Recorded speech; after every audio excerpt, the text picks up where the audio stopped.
Sherri Horner, your host at healthfitnessbroadcast.com. Today we are talking about women's physique competition, and our guest is from Alberta, Canada, Miss Delphine Ballon. Welcome to the show. Thank you. It's a pleasure to be here. So you have been competing since 2004. You started in bodybuilding, is that? Yes. Okay. Yes. And still, and I have to announce, as of 2 days ago, you turned 52 years old, right? Yeah. 52 years young, and you're still competing. So that's awesome. So we have some tips. So I want to talk about your history in a moment and things you've experienced and what led you to do what you're doing now as far as your motivational um, speaking and training. But and want to talk about your daughter too as well. Yeah. But first of all, I want to talk about you started in bodybuilding, and then how did you transition into physique competitions? I mean, what inspired you to make that change?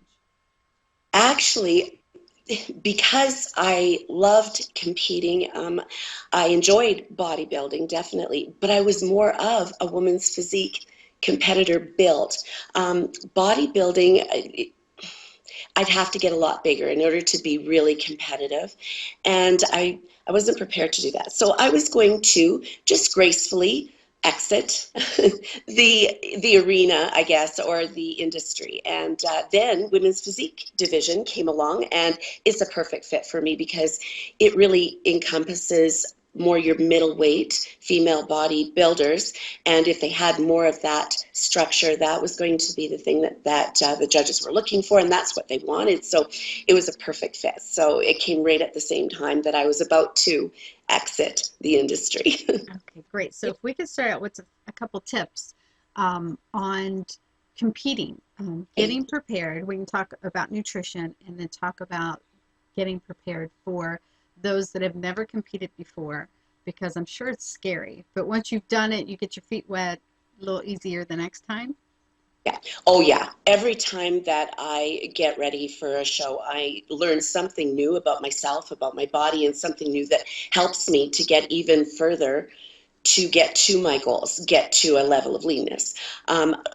I am coached by someone, even though I do work as a coach, more as motivational speaker, but I do have a coach, and so he's instrumental. Shelby Starnes is absolutely amazing when it comes to anything to do with helping and guide you, because we second guess ourselves so much towards the end.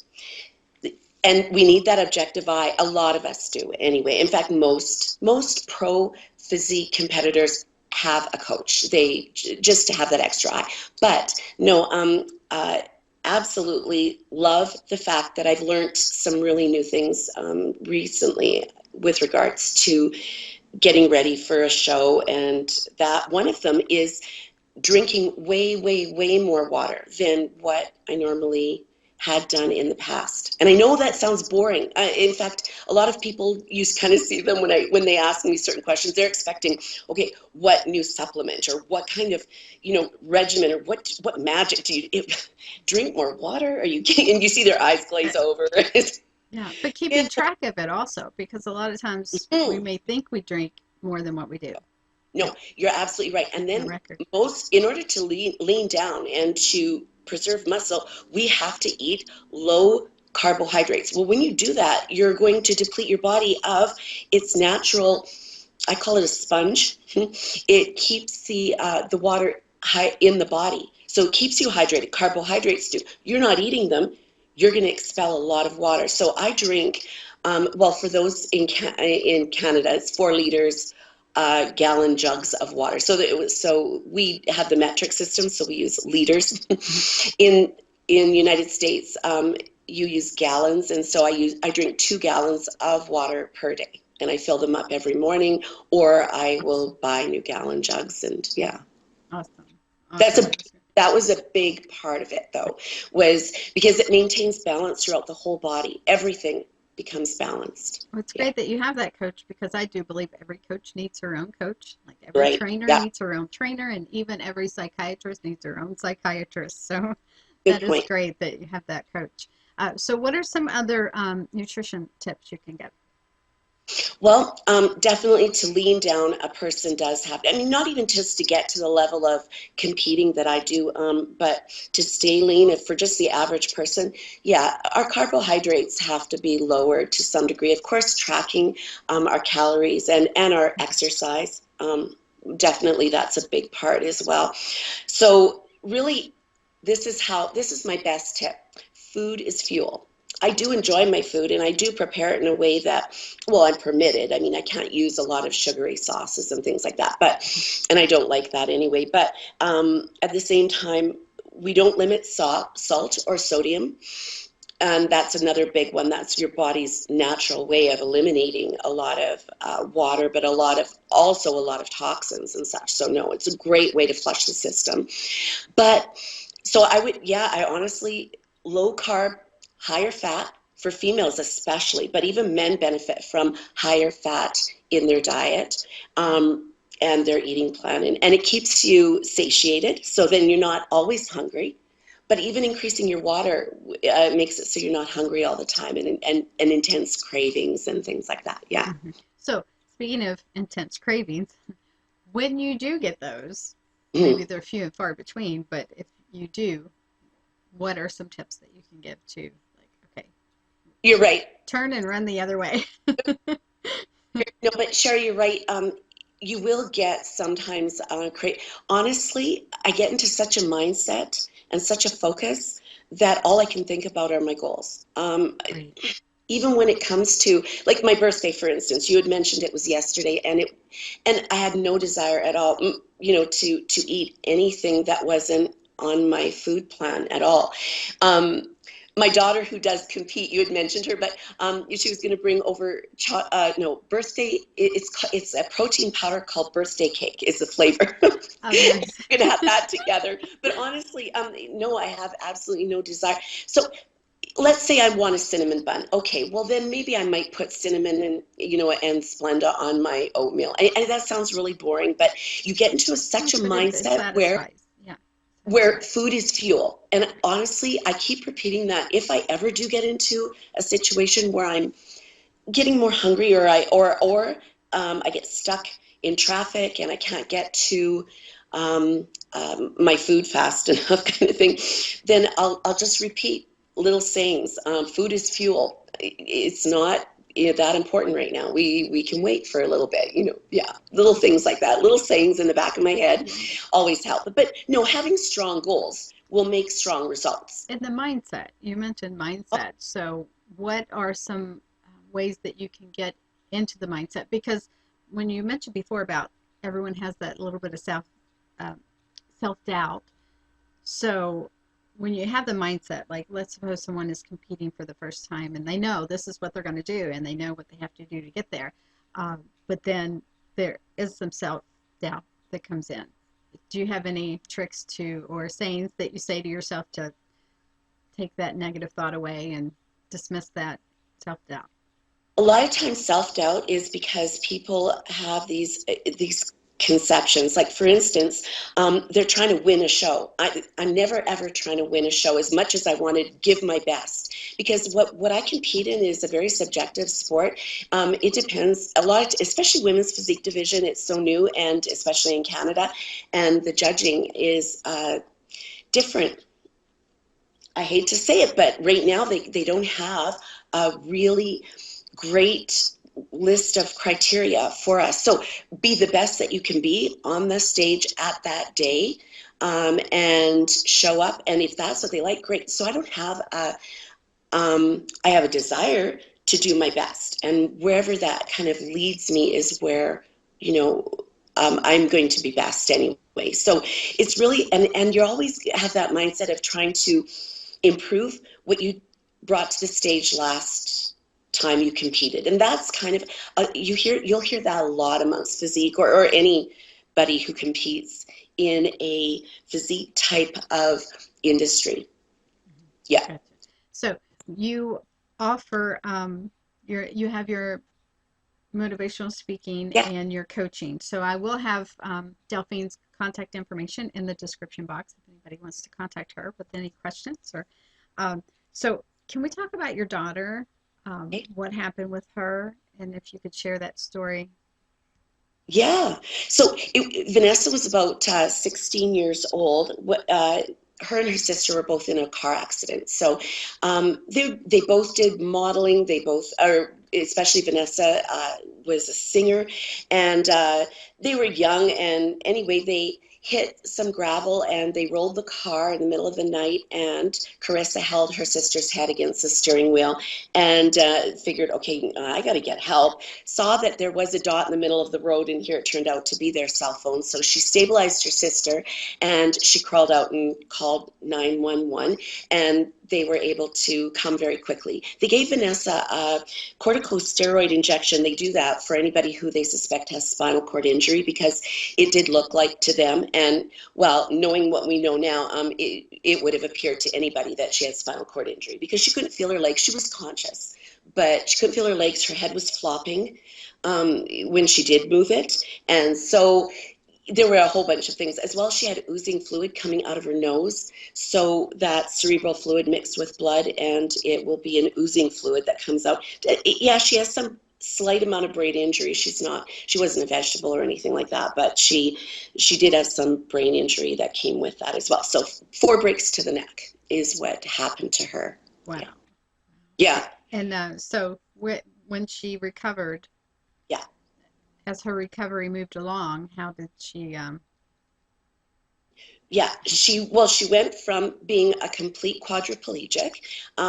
So she was learning how to be able to feed herself, is where we got to for her therapy, and her legs started to move. She didn't sever her spine. What she did, her spinal cord, is she hurt it really bad, and the doctors did, when they did surgery, they said, yeah, she's going to be a complete quadriplegic. So they have to label them, and so they did. And however, her legs started moving, and they used her legs right away in physiotherapy. She right now walks very, very labored, but she can walk with a cane. Okay. And yeah, and that's the amount of her recovery, and it won't be any better than that. She's now, that's 16 years, past the accident date. Yes. That's great. That is great that she's doing well. That is, Yeah. So yeah, you said they have to put a label, but that's good with the mind, her mindset and your mindset. You weren't gonna Right. accept that label. Right. So No. that is great. That is wonderful. So let's talk about your motivational speaking and coaching. And so All right, just before, I don't mean to interrupt you, but the reason you asked me about my daughter is because she competes as well, and she's a motivational speaker with me. So yes, and she competes in figure. Yes, she competes in figure. So we prepare backstage together, and she does her division, and then I'll compete in my division. Yeah, and she does very well. Top 3 national level competitor in Canada. I mean, does very, very well. It's so cute because she calls them able-bodied girls. Oh. And walks out there with a cane and in her posing suit and just looks phenomenal. Vanessa Rogers is her name. Yes. That is great. So I was thinking about your motivational. There's been times that you have done speeches and she's with you, and so you've been accused of being her sister many times, I'm sure. Yes. So that is great to have both of you there to inspire and motivate people. Yes, yes. Vanessa gives her little, I call it a spiel, she gives her a description of what motivates her and how she struggles daily to attain her goals. And then she says, but this might not be your obstacle, walking labored with a cane and trying to compete on stage. But maybe your obstacle is that you've got a busy house with children and a family, and that you have a job and you work full time and you still have goals that you want to accomplish. Well, I'd like to introduce you to my mom. And that's when everybody goes, wow. That's not your mom. That's your sister. Because I'm usually standing beside her as well. Yeah. So that is great. Yeah. So before we wrap this up, I want to ask you, do you have one more last tip you can give anyone, for not just someone wanting to compete, but someone wanting to just feel better and look better? There you go. You know, I have a saying, and I use it a lot, and it's called live life in color. Too many people live just in existence. They live in what I call grayscale. They work at a job that they sort of have to work at. They do what they have to do to get through life, but that's it. Live life in color. If you've ever thought of ever competing or attaining a strong goal, enlist the advice, the help of somebody to help you attain that goal, and do it. Even if it means you don't step on stage. Not everybody's goal is to step on stage. Maybe their goal is to look fantastic for a photo shoot, one photo shoot in your life, before you get to an age where you think that you won't be able to get into a bikini anymore, or a lingerie, or whatever. But go for something big. Don't settle for just the little things in life. We're so much bigger than that. We're made to do so much more than that. Live your life in color. I love In it. I love it. It is great. vibrant colors. So, Delphine, it's time to show Sherri your shoe, because I believe a shoe tells a lot about someone's personality. So, show me your shoe and tell me why you like it, and then I have a shoe of the day that I want to show you. Okay. This is my shoe. They're Vans, and I know they are more of a skater type of tennis shoe, yeah. But I absolutely love them because they're a little bit dressy. Okay, so I use this saying a lot about myself, but about my motto in life is classy, sassy, and a little badassy. So, I don't know. So to me, write this down. it doesn't really match my personality as much, in that I'm not a skater, but I love the little bit of a bling that it has, just a slight bit of shine. And also, yeah, I can wear them with when I work. So I also teach emergency medical response for St. John Ambulance, and so I a lot of times wear them, as well as at the gym. Yeah, that's my shoe. I love my shoe. Love it. Well, my shoe for today is a simple Sketcher sandal, and they're real thick and comfortable, excellent for when you can't wear your orthotics, and it's a little suede fabric on top, so real nice. Love and then S for Skechers, which I always say is S for Sherri. So anyway, thank you so much for all your motivation and your tips on physique competition, or competing in physique. It's a WPC. What is it for women? Yeah, WPD is Women's Physique Division. Yeah. Okay, gotcha. All right. So, you ever think about coming to the U.S. to compete? Yes, I will be competing there, if all goes well, in Pittsburgh in the first week in September. Oh, sweet. Yeah. Oh, that's great. You're not too far away. No. All right. We'll have to keep in touch. Thank you again. And anyone, if you would like to contact Delphine, I'll have her information in the description box. Thanks for subscribing, and please share this video if you like it. And thank you so much. It was wonderful.